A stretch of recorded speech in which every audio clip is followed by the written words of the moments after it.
ലഹരി നുരയേണ്ട കള്ളിൽ എന്തിന് ചുമമരുന്ന് ചേർക്കണം? ഈ അടുത്തിടെ ചിറ്റൂരിലെ ഷാപ്പുകളിൽ നിന്നും ശേഖരിച്ച കള്ളിന്റെ സാമ്പിളുകളിൽ ചുമമരുന്നിന്റെ സാന്നിധ്യം തുടർച്ചയായി തെളിഞ്ഞതോടെയാണ് പലരുടെയും ഈ സംശയം. കലക്ക് കള്ളിൽ വീര്യം കൂടാനും അതുപോലെ ചുരുങ്ങിയ ചെലവിൽ വ്യാജ കള്ളുണ്ടാക്കാനും കാലപ്പഴക്കം വന്ന ചുമമരുന്നിലെ ചേരുവകൾ നല്ലതാണെന്ന് കലക്കിൽ വൈദഗ്ധ്യമുള്ളവർ നേരത്തെ തിരിച്ചറിഞ്ഞതാണ്.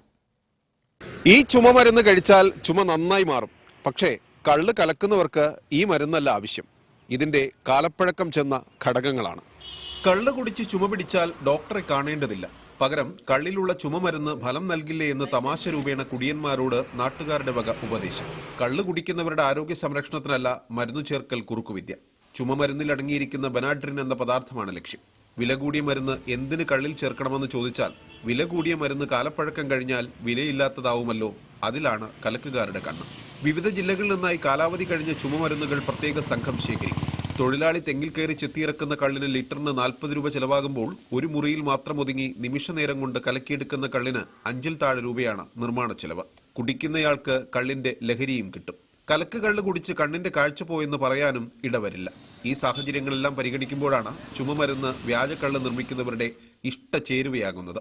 ചിറ്റൂർ കള്ള് സുലഭമാണെന്നും മായം ചേർക്കാതെ തന്നെ വേണ്ടത്ര ലഹരിയുണ്ടെന്നും ഷാപ്പ് നടത്തിപ്പുകാർ.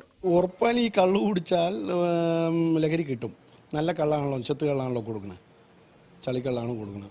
അപ്പോൾ അതിൽ വേറെ മായം കലത്തേണ്ട ആവശ്യമൊന്നുമില്ല. നല്ല കള്ളാണ് കൊടുക്കുന്നത് പറഞ്ഞാൽ നമുക്ക് ലഹരി അതിലുണ്ട്. പരിശോധനാ സംവിധാനങ്ങളിലെ കാലതാമസമാണ് കലക്കുകാരുടെ വഴി എളുപ്പമാക്കുന്നത്. വ്യാജക്കള്ള് നിർമ്മാണത്തിന് എത്രയോ തരികിട വിദ്യകൾ പയറ്റുന്ന വിദഗ്ധന്മാർ ചുമമരുന്നിനപ്പുറമുള്ള ഗവേഷണവും നടത്തിയിട്ടുണ്ടാവുമെന്ന് എക്സൈസ്. ചുമമരുന്ന് നൽകിയതിന്റെ പേരിൽ പൂട്ടിയ ഷാപ്പാണ് എനിക്ക് പിന്നിൽ കാണുന്നത്. മീനാക്ഷിപുരത്തു നിന്നും BL അരുൺ, മനോരമ ന്യൂസ്.